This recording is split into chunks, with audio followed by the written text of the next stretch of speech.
Hey, what's up there, YouTubers? It's me again, Brian, aka Gamer 55551, and I am back with a My 2 Cent video for this week, for the week of February 19th to the 25th, where I take a look at a couple stories and give you my thoughts and my opinions on. And for this one, we got 4 stories to cover, including Sony actually doing their state of play, though, Microsoft and Nintendo signing a deal in regards of Call of Duty, or making it official, shall we say, though.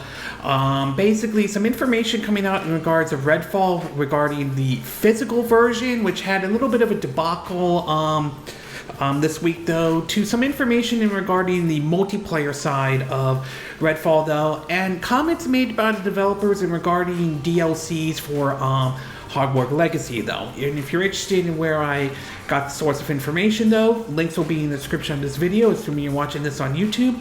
But before we get started, I like to do what I like to call the quick My 2 Cents, stories that kind of caught my attention, but I'm not going to go into a huge amount of details and all. The first one is that report that the developers of Angry Bird are basically delisting it, though, because it has supposedly a negative impact on their other games and all. Supposedly they're going to rename some of the games, at least on the ISO side, though. It's kind of interesting, though, and I haven't heard about Angry Birds for a long time, outside of the Angry Bird movie it did. But yeah, for a long time, that's kind of disappeared, at least for me, though. So it's interesting that the original developers are doing that and saying that they're delisting at least the Angry Birds game, at least supposedly on Android. I'm not sure about iOS. I believe that will stay up there, but it will be under a different name, though. We also learned that the founder of Tango Gameworks, Shinji Mikami, will be leaving Tango Gameworks, though. This was later confirmed by Bethesda Software, though. It is kind of sad to see him go, because he has produced several games that I have enjoyed from the Resident Evil series, with Resident Evil 4 being my favorite entries of all time, though, to basic games like God Hand, to even when he formed Tango Gameworks and worked on, say, games like The Evil Within, Ghostwire Tokyo, High Five Rush, to its time with Platinum when he did Vanquish, to even working with Suda51 on games like Killer 7, to Shadows of the Dam and all. So he certainly has left sort of a interesting legacy behind, though. I wish him the best of luck for leaving Tango Gameworks, and I'm kind of curious to see what he does next. Maybe he does smaller games, or maybe he just retires for good or anything like that. It wouldn't surprise me if that happens, but I wish him the best of luck, though. We also learned that the Ukrainian government is asking folks like Microsoft and Sony and Steam to pull sales of basically Atomic Hearts. This has to do with the report indicating basically that the game was funded by basically the Russian government and everything like that. Now, it's unclear whether or not that they will do that or anything like that. I haven't heard anything at this moment of whether Sony or Microsoft are pulling their game from their stores, from their digital storefront, or even if Steam is doing that at this time. So we'll see if it will happen or not. I believe most likely the answer is no. They probably won't do that, though, but it will be interesting if this allegation has any kind of impact on the sales of Atomic Heart or not, though. I know it's currently available on Game Pass at this time. We also learned that the developers of the Ori and the Blind Forest says their next game could either make or break their studio, though. We know they're working on their next game. It's going to be published by Private Division, the same publisher that did published the first The Outer Worlds and all. So it will be very interesting to see what this game might be. There have been some talks about it possibly going into directions similar to Zelda, though, but again, we'll see what happened, though. We know the developers kind of went into a bit of a controversy with how supposedly some of the employees have been treated or not. So we'll see what happens with this next game, though. But time will tell what this game might be. We also learned that a special artwork was celebrated by the original character design for Star Fox, though. This is the 30th anniversary since the series has come out, though. And honestly, I would have to say the series has not been in the best of place, though. I think after Star Fox 64, though, the series has kind of had a hard time staying is grabbing people's attention in the same way that Zelda or Mario or Fire Emblem has, though. And the last entry, Star Fox Zero on the Wii U, though, didn't exactly go very well with a lot of folks. Especially not everybody was a big fan of the motion controls and everything like that. And the last time Star Fox characters were actually in play, outside of being in Super Smash Bros., was in the 2017 game Starlink Battle for Atlas, the Switch version, which, while the Switch version fared better, that game did not sell very well, to the point that Ubisoft had to pull a plug on their Toys for Life concept, though. I mean, it's really unfortunate, though. I think I would love to see another Star Fox game, but I just don't know given Nintendo's track record with the series so far, I just don't know how they're going to handle that another entry and all. We also learned that supposedly Konami's going to go big with basically a Metal Gear Solid 3 remake to a new Castlevania game, supposedly in the coming months. Again, no official confirmation at this time, so it is a rumor, though. But we'll see what Konami does. I will say their output has been pretty much mixed at best, to be exact, though, and a lot of it has been sort of the reputation that Konami has earned over the years and all. We also learned that Bandai Namco has apologized for the Switch version of Tales of Symphonia Remastered, though. As some of you are aware, though, the game has recently came out, but there have been heavily criticism about that game, including that they based it off the PS3 version. Furthermore, the Switch version seems to have several technical issues or something like that have come up, despite the Switch version selling very well in Japan, and it has prompted Bandai Namco to respond to this, though. This kind of annoys me for several reasons. One, you shipped a game that you know wasn't ready, but you shipped it out anyway, though, to be exact. Two, the fact the Switch version, despite being the version that's not the best, sold better than the other versions. This is almost like what we saw with Bloodstained Ritual of the Night, where the Switch version, while not the best version, sold the most, prompting the developers to fix the Switch version, to be exact, though. So, and third, it kind of brings up the whole issue of game preservation and all.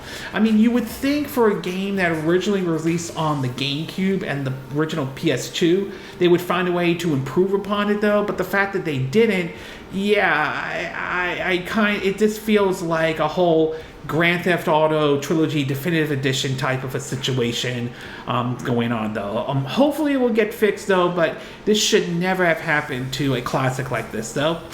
We also learned that Nintendo, and this has been reported, will be skipping E3 2023, though. Now, we don't know about Sony or at least Microsoft at this time, though, to be exact, but the fact that Nintendo is skipping this year's E3, it does throw into question if the other big three will do so and well, and it kind of raises questions about what does this mean for how Reopop is going to be handling E3 this year. So there's a lot of questions there's a lot of uncertainty right now in regards of E3 in general, but we'll just have to wait and see how this all plays out, though.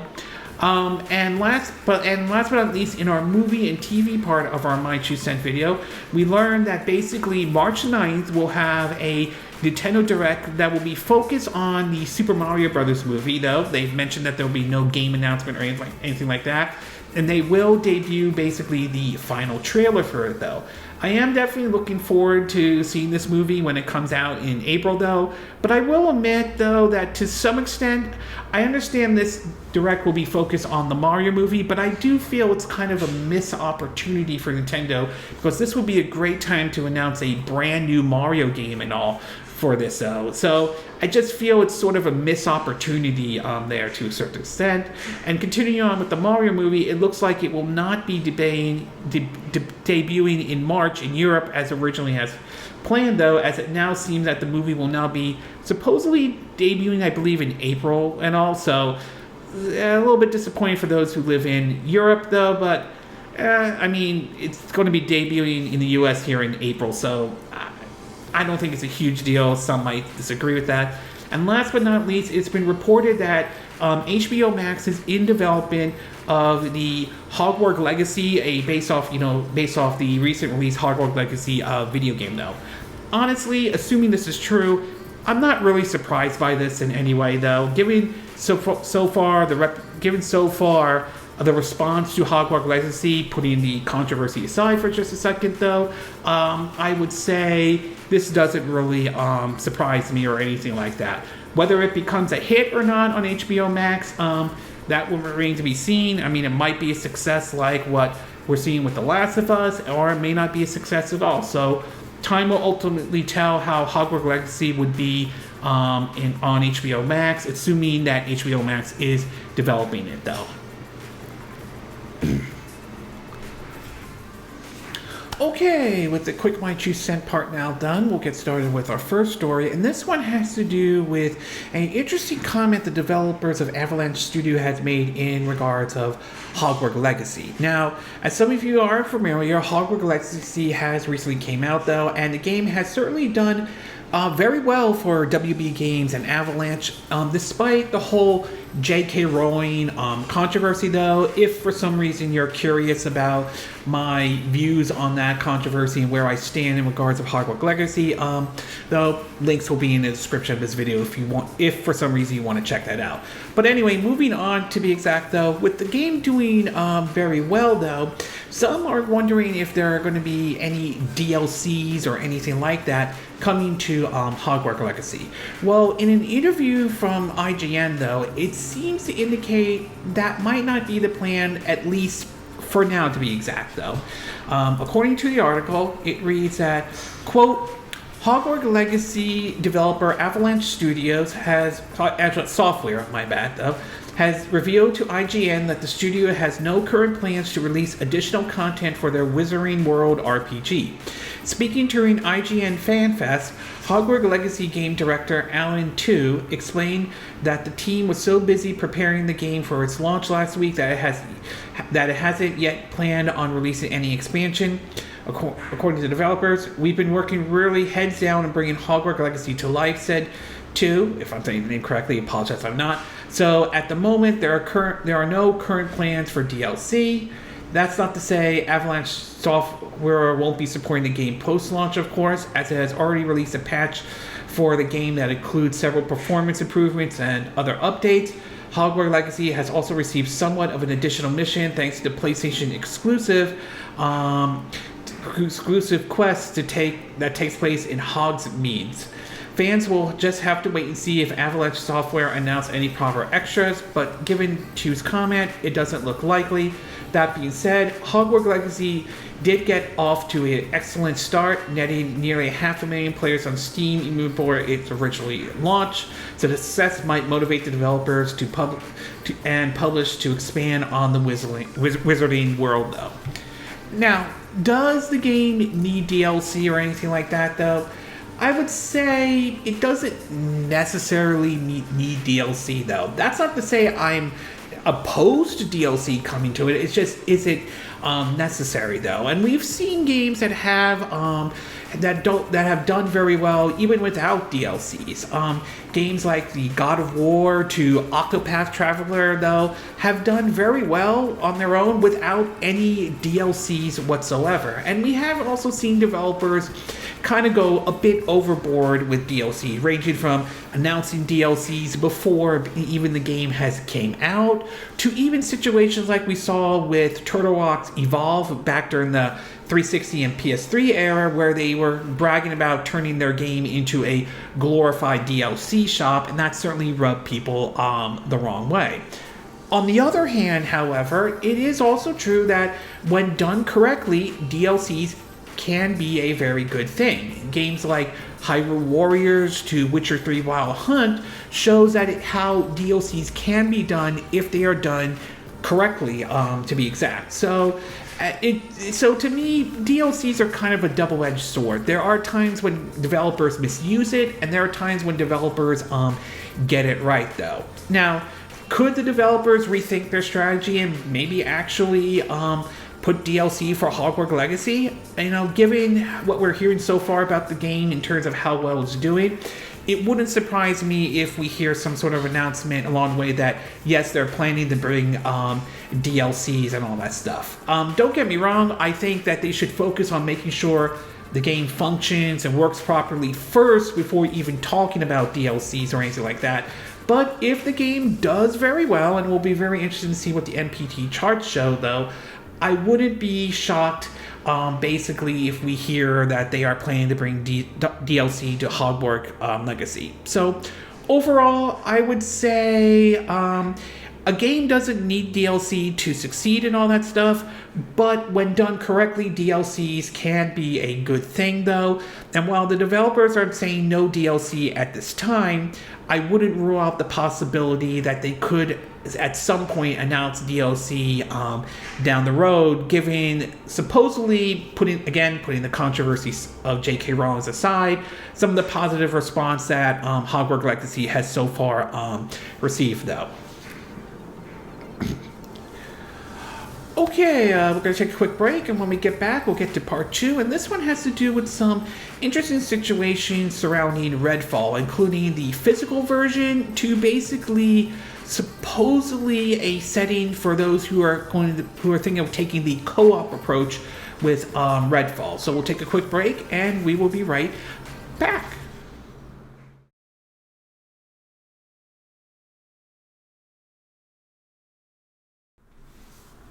Okay, and we are back with part 2 of my 2 cent video, and for this one, we're going to be taking a look at RedFall, the upcoming game from Bethesda and Aulx Studios and all.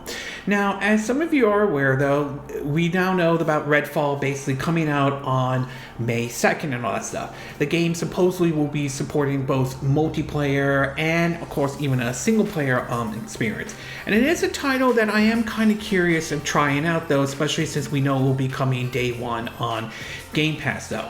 Well, recently there has been some interesting information that has come out ranging from the co-op and multiplayer part to basically what had to deal with the physical version, to be exact. Now, for those who are not familiar, there was supposedly a story that came out this week that seemed to indicate that those who are opting to buy the physical version of RedFall is going to be stuck with what essentially would be an empty box with a paper on it that has the code, though. I'm not a big fan of this approach. I think it makes no sense. If that's the case, it makes no sense to pick up the physical version if all you're just getting is an empty box with a piece of paper. Now, originally the story came out, and supposedly this came according to the game's FAQ. The story came out that basically said, quote, "The code contained in the physical PC copy of RedFall are Steam codes. The physical copy of RedFall are Xbox Play Anywhere codes, which can be played on both the Xbox Series X and S and the Microsoft Xbox app on PC." This article came originally from pure Xbox.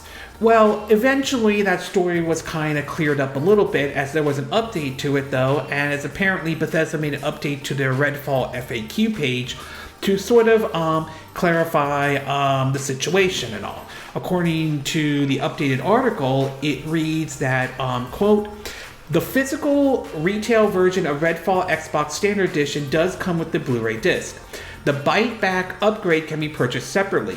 Within the Byte Back upgrade, you will find a code that grants you the Byte Back upgrade in-game items. Owners of the Xbox physical version of RedFall who wish to buy the buyback upgrade can do so either digitally or at participating retailers. The physical version of the PC version does not come with a disc of the game. The Xbox Standard Edition is the only SKU that provides player with a physical disc of the game." So, at least according to what Bethesda is saying, though, they've sort of tried to clarify that, saying, yeah, if you buy the physical version of RedFall, though, you're going to get the actual disc, which, yes, that is a bit better and all, outside of the always online, which I'll get to that part a little bit later, though, but at least you know you're getting the actual physical version if what Bethesda is saying is true, and not that god-awful empty box with a piece of paper with the code kind of cracked that we've seen other developers have done. Meanwhile, over in IGN's Film Fest, though, they interviewed the developers of Arcane and kind of brought up some things that were kind of interesting, though. Some of it had to do with basically what their game is going to be like, though. Some folks have compared it to basically Left 4 Dead, though, the game from Steam and Valve, but Arcane has come out and said it's more like a Far Cry due to the open world, though, and they sort of got into a little bit more details about that. In terms of the open world part, this is what they had to say. Quote, Left 4 Dead is an awesome game, but we wanted to make something different, he said. We wanted to make something that we feel like has the Arcane DNA that we've made in games in the past, games like Dishonored, Dishonored 2, Prey, and most recently Deathloop. You could think of all those games almost like a Venn, V-E-N-N diagram, where the overlap in really key areas or critical areas. We would like to tell stories in games, and we would like to make games that have a rich, coherent story, systems that players can exploit and use to their advantage, maybe in some surprising way. For Dishonored, we went a little bit of stealth, and for Prey, we really focus on physicals. For RedFall, we want to focus on world building. We want to focus on the narrative story, so that's what we are focusing on delivering, though.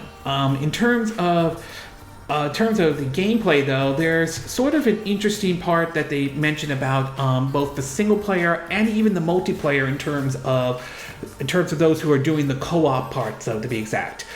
Further along in the article, it reads that, quote, another part of the mold-breaking Horny, if I'm saying the name correctly, said was RedFall's multiplayer aspect. As he put it, it wasn't just can we go bigger, but can we make an experience, a true Arcane experience that you can play with your friends.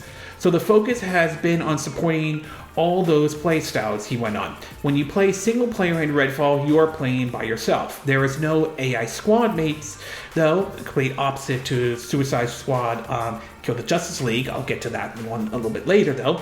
And then you can add friends up to 4-player squad, and what we found is that you can add more and more friends. The game takes on almost this party mode when you're playing.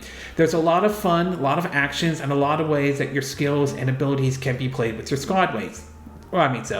He also reveals that the multiplayer experience doesn't leave squad mates tethered to each other's. Players can wander the map apart from their friends. However, those who take that approach lose a benefit from the game's trust system, which provides a buff when the team stays together. It's a really, really cool system that allows players to be expressive with how you want to play with your friends. You don't have to be all locked together if you don't want to, he says, but there is a benefit. We kind of encourage players to come together. So for those who are thinking about playing the game in a co-op way, though, it doesn't sound like you have to be with your squad mate if you don't want to. Yes, there is going to be certain buffs or features you might lose if you try to do that, but at least that's nice that they're giving you that option and everything like that. I also like the fact that I could play this as a single player without any AI squad mates or anything like that, which certainly is a good thing. So there's a lot of positive about RedFall that I definitely do like about it. My only real grip I have with this game right now is the always online connection, though. And to me, this also has to do with the single player experience for those who are going to play the game as a single player type of experience or solo, though. I just feel like it just doesn't need an always online if you're playing the game solo or anything like that. I can understand if you're going to take part in the co-op experience or the multiplayer experience, though. That to me makes a lot of sense if you're taking advantage of the online multiplayer part. But for the single player part or the offline part, I just feel like it just is unnecessary, though. Plus, I'm not a huge fan of the always online because you don't have control over when either their servers are down or if your internet is down, to be exact. So I am very not a huge fan of this kind of approach when it comes to always online, though. Putting that aside, though, there are certain parts about RedFall I do like, though.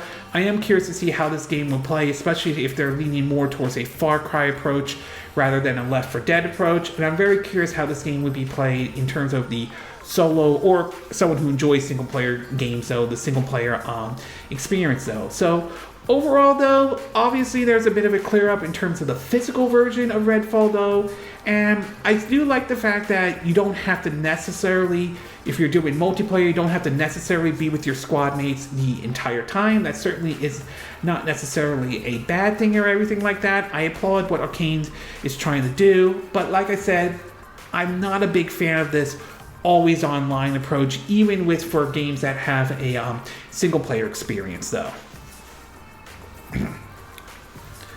Okay, we're going to take a quick break. When we get back, we'll get to part 3. And this one has to do with Microsoft and Nintendo officially a deal that they had, I think, back in December in regards of Call of Duty coming on to Nintendo's platform and all. So we'll take a quick break and we will be right back.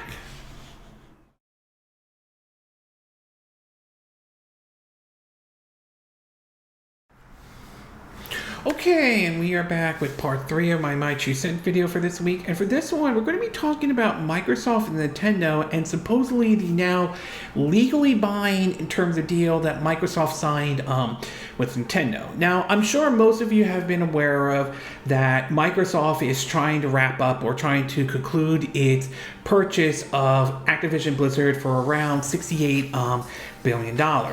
This has also led to several regulators, including, the CMA, to the FTC, basically looking at this deal very carefully. Supposedly, the FTC and Microsoft are basically going to be going to court over this, to be exact, though. I'm still in the camp in the most likelihood that the deal probably will still go through, though. I'm still a little mixed about it in general about Microsoft buying Activision Blizzard to a certain extent, but I do believe more than likely the deal probably will go through. I could be wrong on that, but I'm sort of leaning towards that camp for now, though. Well, back in December, though, supposedly Microsoft sort of said that they would sign a deal with Nintendo, a 10-year deal for Call of Duty to come to basically a Nintendo platform. It's unclear what they meant, if they meant the Switch or probably Nintendo's next system and all, most likely Nintendo's next system. And recently we heard that they also signed a deal with NVIDIA in terms of having Call of Duty for the next 10 years appear on NVIDIA's GeForce Now service, their streaming service where you could stream games through your Steam library, supposedly your Steam or your PC library, and stream them on your computer and all. Well, recently Microsoft has now officially made it legally binding, though, that they have now completed their deal, or at least concluded their deal with Nintendo to bring Call of Duty to basically the Nintendo's platform, whatever that might be. Several articles have been come out on this, but this one comes from Nintendo Life with sort of an update to this, though.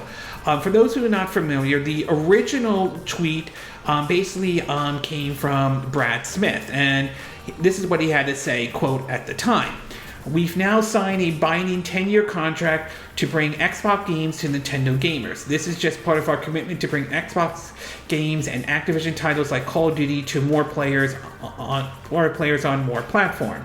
He cited what he posted, though, is that Microsoft and Nintendo has now negotiated signed a binding 10-year legal agreement to bring Call of Duty to Nintendo players the same day as Xbox, with full features and content parity, so they can experience Call of Duty just as Xbox and PlayStation players, PlayStation gamers can enjoy Call of Duty. We are committed to providing long-term equal access to Call of Duty to other gaming platforms, bringing them more closer, to bringing more choices to more players and more competition to the gaming market.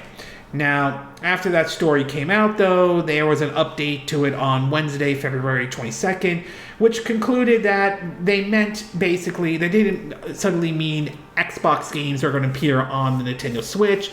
It was basically more of just Call of Duty. This is what it had to say. Quote, "There has been some confusion in light of Brad Smith's tweet regarding the 10-year legal agreement between Microsoft and Nintendo. Smith said that the deal was to bring Xbox games to Nintendo gamers, leading to many assurance, quite naturally, that this meant a deal encompassed beyond Call of Duty. This is not the case. As stated by Tom Warren over Twitter, Microsoft was asked for clarification on the matter during its Activision Blizzard press conference in Brussels, and Brad Smith responded to confirm that the deal is specifically for Call of Duty, stating, The Nintendo agreement is focused on Call of Duty, and it's building on the agreement that we had placed to date with Nintendo for other games. So basically, they later clarified that it's going to be basically just Call of Duty. So if you're one of those hoping to think that Fable or Halo is going to make its way over to the Nintendo Switch or Forza, that's not happening, though. That is definitely not happening. Meanwhile, in regards of what if Call of Duty could come to the Nintendo Switch or not, Microsoft's president has made an interesting comment about this. According to Nintendo Life, it says, when asked about Call of Duty running on the Nintendo Switch family of system, Microsoft President Brad Smith apparently told Games Radar that it will work exactly the way people would expect, though. It's worth noting that it's possible that the quote was misrepresented, as it seems far more likely for Call of Duty games to come to Nintendo's next platform. Now, with supposedly assuming this deal and assuming the whole Microsoft buying Activision Blizzard wraps up and everything like that, could a Call of Duty game come to the Nintendo Switch? I mean, that's a possibility. It is possible that they could bring a Call of Duty game to the Nintendo Switch and all that. But I will say it is possible it could be a completely different experience than what Xbox and PlayStation and PC owners basically would be experiencing, though. And there are many ways Microsoft could, assuming this deal goes through, could approach this. One possibility is they could do a cloud version, though, which I'm not a huge fan of. I would prefer the native version, to be exact, to run Call of Duty either on the Switch or Nintendo's next platform. Another possibility is actually bringing the latest Call of Duty game and scaling it down to the Nintendo Switch, which we've seen developers like Panic Button pull that off with games like Doom and Doom Eternal, but at the same time, you also cannot deny that compromises had to be made, such as reducing the frame rate down to 30 frames per second and all. So, I mean, that's a possibility.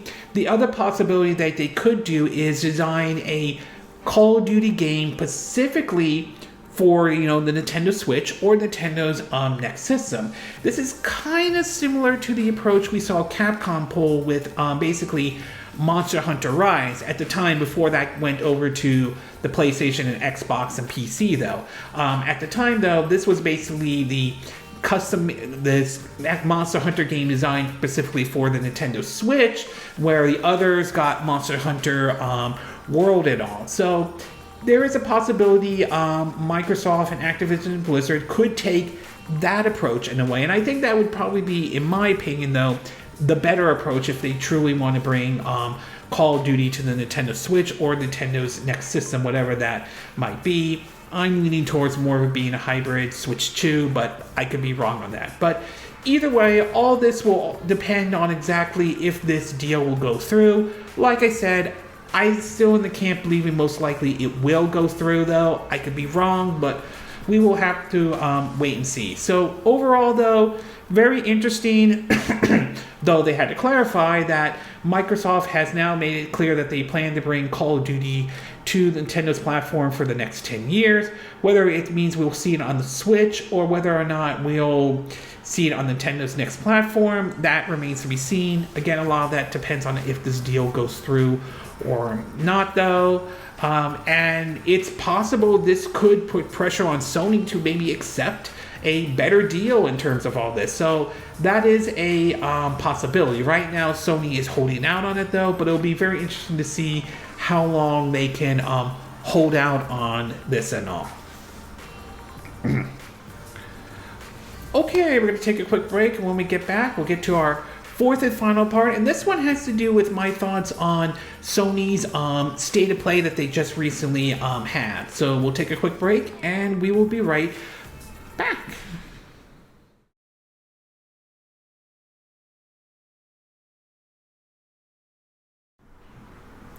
Okay, and we are back with our fourth and final part of our My True Scent video, and for this one, I want to take a look at Sony's recently state of play that they just recently had, though. Now, obviously, 2023 got started off with Microsoft having their Developers Direct, though, followed by Nintendo with their Nintendo Direct, and now we finally have Sony's first state of play for 2023, or their version of a direct though. And basically it was a pretty lengthy one, like about 43 minutes to be exact though. But I will say, when compared to the other two though, I would say this one, I wouldn't say was really the best one. I mean, it wasn't awful. There were certainly some games that they announced that caught my attention, but it really wasn't really as strong as compared to the Xbox Developers Direct or the Nintendo Direct that happened though. So what I'm going to do is sort of break down what I liked about Sony's State of Play and what I didn't like or mixed or not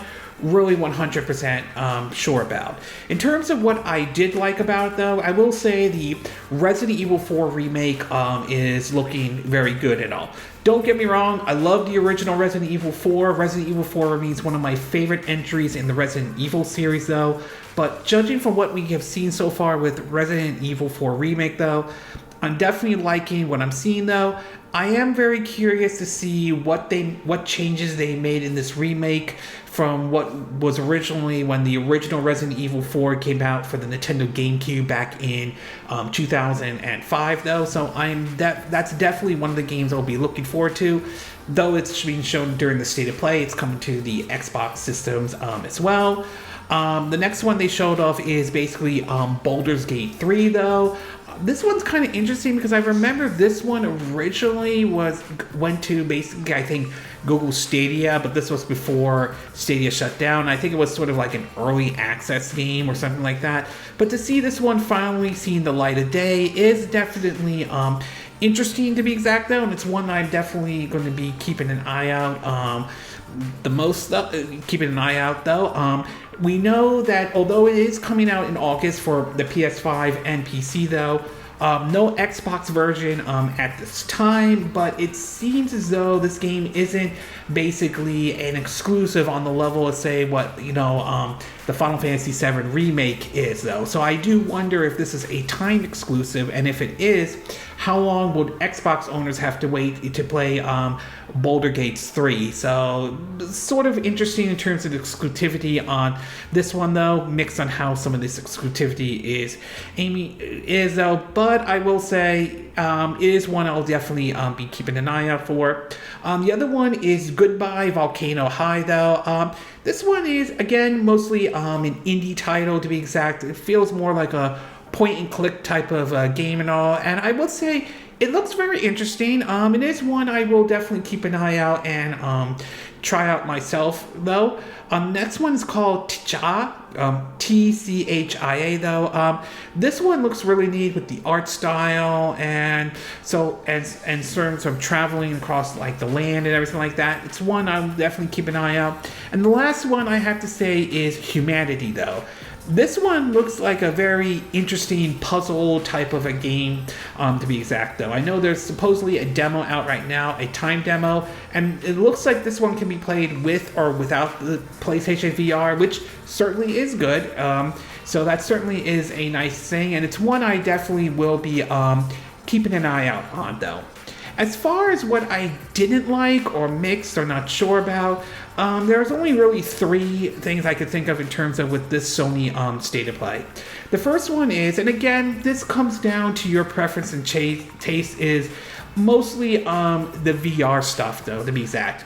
Well, I'll be honest with you, I'm not really a VR person, so the PlayStation VR just doesn't really, or VR2, just doesn't interest me as much or anything like that. For those who are planning to pick it up, then they probably will like what they see, including one that I will admit is kind of interesting. One where when you blink though, it basically it's basically looking at this character's life, and when you blink, you basically move their life a bit forward and all. I think that's kind of interesting to be exact, but again, you have to really be in VR, or if you're willing to invest in a PlayStation VR2 set or anything like that. So unless you're really into it though, the VR stuff didn't interest me though.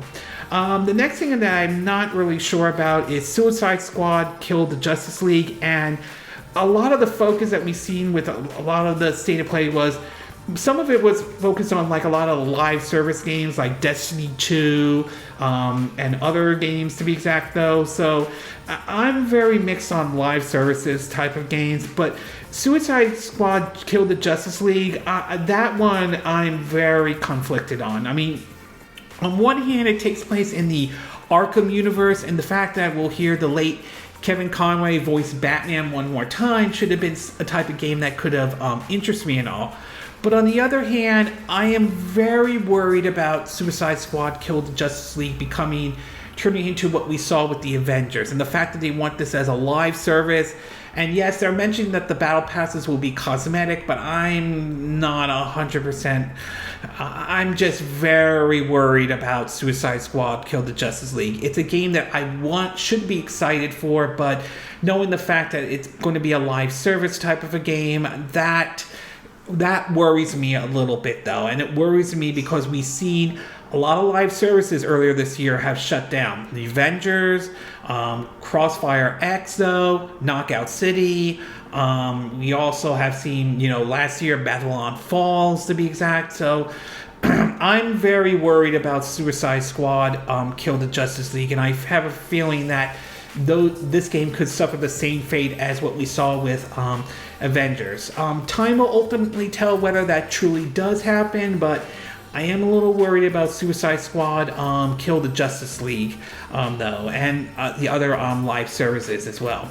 And last but not least, I will say, though, that while there were certainly some games that caught my attention that I thought were really neat, though, I really did not feel there were any wow moments or any major surprises or shadow drops, unlike what we saw with, the Xbox Developers Direct, where we had the surprise of Hi-Fi Rush, and that was shadow drop, to basically the Nintendo Direct with the Metroid Prime Remaster, how that was announced, and then shadow drop, though. So you didn't really get any wow moments with this state of play or anything like that. While I understand not every game is going to be shadow dropped every time they do these state of plays, though